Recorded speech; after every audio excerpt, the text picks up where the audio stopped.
श्री राम जय जय राम, श्री राम जय जय राम। मूकं करोति वाचालं पंगुं लंघयते गिरिं, यत्कृपातमहं वन्दे परमानन्दमाधवम्। ओं श्री सीतारामचंद्राभ्यां नमः, ओं महेश्वराभ्यां नमः, ओं श्री एकादशमुखी दक्षेश्वर रामचंद्रकाशते नमः। सत्संग के क्रम में आज श्रीमद्भागवत महापुराण के 9वें स्कंद से अर्थ 21वां अध्याय अर्थात 21वें अध्याय की कथा है। इसमें भरत के वंश का वर्णन है और राजा नंददेव की कथा कही गई है। श्री सुखदेव जी कहते हैं, वितथस्त सुतो मन्युर्बृहच्छत्रो जयस्ततः महावीर्यो नरो गर्गः संकृतिस्तु नरात्मजः गुरुश्चरन्ति देवस्य संकृते पाण्डुनन्दन रन्तिदेवस्य हि यश इहामुत्र च गीयते। श्री सुखदेव जी कहते हैं, परीक्षित वितथ अथवा भरद्वाज का पुत्र था मनु के 5 पुत्र हुए। बृहच्छत्र, जय, महावीर, नर और गर्ग। नर को ही नर का पुत्र था संस्कृति और संस्कृत के 2 पुत्र हुए, गुरु और रंतिदेव। परीक्षित, रंतिदेव का निर्मल यश इस लोक और परलोक में सब जगह गाया जाता है। रंतिदेव आकाश के समान बिना उद्योग के ही दैवश प्राप्त वस्तु का उपयोग भोग करते और दिनों दिन उनकी पूंजी घटती जाती। जो कुछ मिल जाता उसे भी दे डालते और स्वयं भूखे रहते। वे शंका परिग्रह ममता से रहित तथा बड़े धैर्यशाली थे और अपने कुटुंब के साथ दुख भोग रहे थे। एक बार तो लगातार 48 दिन ऐसे बीत गए कि उन्हें पानी तक पीने को न मिला। 49वें दिन प्रातःकाल ही उन्हें कुछ घी, खीर, हलवा और जल मिला। उनका परिवार बड़े संकट में था। भूख और प्यास के मारे वे लोग कांप रहे थे। परंतु ज्यों ही उन लोगों ने भोजन करना चाहा तो एक ब्राह्मण अतिथि के रूप में आ गया। रंतिदेव सब में शिव भगवान के ही दर्शन करते थे, अतएव उन्होंने बड़ी श्रद्धा से आदरपूर्वक उसी अन्न में से ब्राह्मण को भोजन कराया। ब्राह्मण देवता भोजन करके चले गए। परीक्षित, अब बचे हुए अन्न को रंतिदेव ने आपस में बांट लिया और 4 भोजन करना चाहा। उसी समय एक दूसरा शूद्र अतिथि आ गया। रंतिदेव ने भगवान का स्मरण करते हुए उस बचे हुए अन्न में से भी कुछ भाग शूद्र के रूप में आए हुए अतिथि को खिला दिया।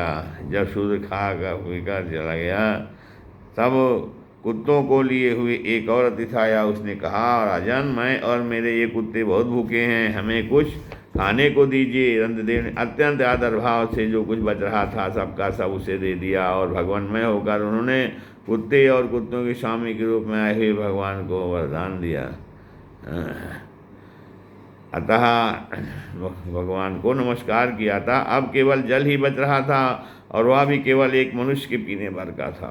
वे उसे आपस में बांटकर पीना चाहते थे। एक चांडाल और आ पहुँचा। उसने कहा, मैं अत्यंत नीच हूँ, मुझे जल पिला दीजिए। चांडाल की यह करुणापूर्ण वाणी के उच्चारण भी वह अत्यंत कष्ट पा रहा था। सुनकर रंतिदेव ने तुरंत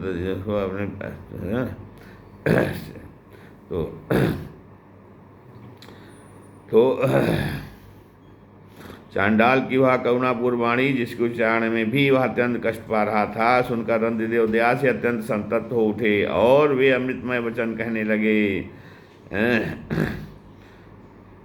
न कामये अहम गतिमीश्वरात् परामष्टधिर्युक्ता पुनर्भवम वा आर्ति प्रपद्ये खिल देह भाजा मनतः स्थितो येन भवन्त्य दुःखाः। वो कहने लगे कि मैं भगवान से 8 सिद्धियों से युक्त परम गति नहीं चाहता, और तो क्या मैं मोक्ष की भी कामना नहीं करता। मैं चाहता हूँ केवल यही कि मैं संपूर्ण प्राणियों के हृदय में स्थित हो जाऊँ और उनका सारा दुख मेरे में आया है। श्री राम जय। तो अर्थात उन्होंने कहा कि मैं चाहता हूँ केवल यही है कि मैं संपूर्ण प्राणियों के हृदय में स्थित हो जाऊँ और उनका सारा दुख मैं ही सहन करूँ, जिससे और किसी भी प्राणी को दुख न हो। यह दीन प्राणी जल पी करके जीना चाहता था। जल दे देने से इसके जीवन की रक्षा हो गई। अब मेरी भूख प्यास की पीड़ा, शरीर की शिथिलता, दीनता और ग्लानि लोक ज्ञान ग्लानि शोक विषाद और मोह ये सब के सब जाते रहे, मैं सुखी हो गया। इस प्रकार कहकर रणदेव ने यह बचा हुआ जल भी उस चांडाल को दे दिया। यद्यप जल के बिना वे स्वयं मर रहे थे, फिर भी स्वभाव से ही उनका हृदय इतना करुणापूर्ण था कि वे अपने को रोक ना सके। उनके धैर्य की भी कोई सीमा न है। परीक्षित ये अतिथि वास्तव में भगवान की रची हुई माया के ही विभिन्न रूप में थे। और तो परीक्षित ये अतिथि वास्तव में भगवान की रची हुई माया के ही विभिन्न रूप हैं। तो परीक्षा पूरी हो जाने पर अपने भक्तों की अभिलाषा पूर्ण करने वाले त्रिभुवन स्वामी ब्रह्मा विष्णु महेश तीनों उनके सामने प्रकट हो गए। रणदेव ने उनके चरणों में नमस्कार किया। उन्हें कुछ लेना तो था नहीं, भगवान के पास से वे आसक्ति और स्पृहा से भी रहित हो गए तथा परम प्रेम में भक्तिभाव से अपने मन को भगवान वासुदेव में तन्मय कर दिया, कुछ भी मांगा नहीं।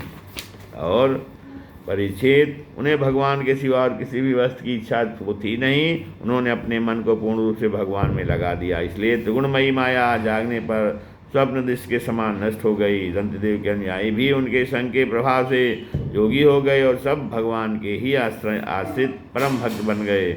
मन्युपुत्र गर्ग से शिनी और शिनी से गार्ग का जन्म हुआ।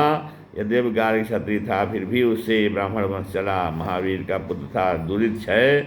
दुरितक्षय के 3 पुत्र हुए, तैयारुणी, कवि और पुष्करारुणी। ये तीनों ब्राह्मण हो गए। बृहत्क्षत्र का पुत्र हुआ हस्ती, उसी ने हस्तिनापुर बसाया था। हस्ती के 3 पुत्र थे, अजमीर, द्विमीर और पुरमीर। अजमीर के पुत्रों में प्रीमेध आदि ब्राह्मण हुए। इन्हें अजमीर के एक पुत्र का नाम था बृहदिषु। बृहदिष का पुत्र हुआ बृहद्धनु। बृहद्धनु का बृहत् काय और बृहत् काय का जयदत्त हुआ। जयदत्त का पुत्र हुआ विशद और विशद का सेनजित। सेनजित के 4 पुत्र हुए, रुचिरास, दृढ़धनु, कांस तो रुचिरास का पुत्र रुचिरास का पुत्र पार था और पार का पृथुसेन। पार के दूसरे पुत्र का नाम नीप था। उसके सब पुत्र थे। इसी नीप ने छाया था सुख की कन्या कुंतवी से विवाह किया था। उसे ब्रह्मदत्त नामक शत्रु हुआ। उससे जो है उससे ब्रह्मदत्त नामक पुत्र उत्पन्न हुआ। ब्रह्मदत्त बड़ा योगी था। उसने अपनी पत्नी स्वस्ति के गर्भ से विश्वक्सेन नामक पुत्र उत्पन्न किया। इसी विश्वक्सेन ने जैगी सभ्य के उपदेश से योग शास्त्र की रचना की। विश्वक्सेन का पुत्र था उदकस्वन और उदकस्वन का भल्लाद। ये सब बृहदुष के वंशज हुए। द्विमीड का पुत्र था यवीनद। यवीद का कीर्तिमान। कीर्तिमान का सत्यधित। सत्यधित का दृढ़नेम और दृढ़नेम का पुत्र सुपास हुआ। उपास से सुमति। सुमत से सन्नतिमान और सन्नतिमान से कृतिका जन्म हुआ। उसने हिरण्यनाभ से योग विद्या प्राप्त की थी और प्राच्यशाम नामक ऋषियों की 6 संहिताएँ कही थी।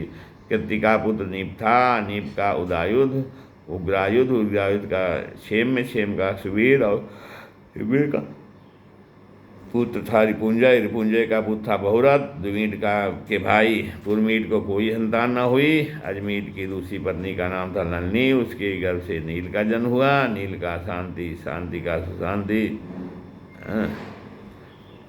और सुशांति का पुरुष का अर्क और अर्क का पुत्र हुआ भरम्याश्व। भरम्याश्व के 5 पुत्र हुए, मुदगल, यवीना, यदुषु, काम्पिल और संजय। काम्पिल ने कहा, ये मेरे पुत्र 5 देशों का शासन करने में समर्थ पंचपालव हैं। इसमें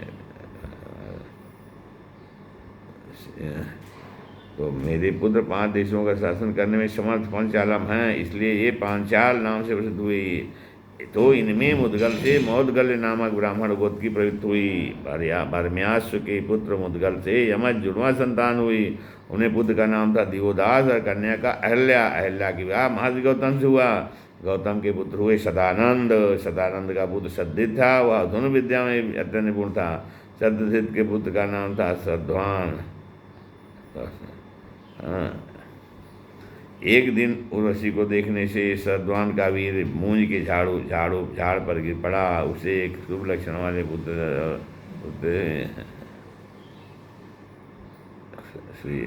तो महाराज शांतनु की उस पर दृष्टि पड़ गई थी, क्योंकि वे उधर शिकार खेलने के लिए गए हुए थे। और उन्होंने दयावश दोनों को उठा लिया। उनमें जो पुत्र था उसका नाम कृपाचार हुआ, और जो कन्या थी उसका नाम हुआ कृपी। यही कृपी द्रोणाचार्य की पत्नी हुई। इस श्रीमद् भागवत महापुराण परम श्याम संहिता 9 स्कंध 21 अध्याय। श्री राम जय जय।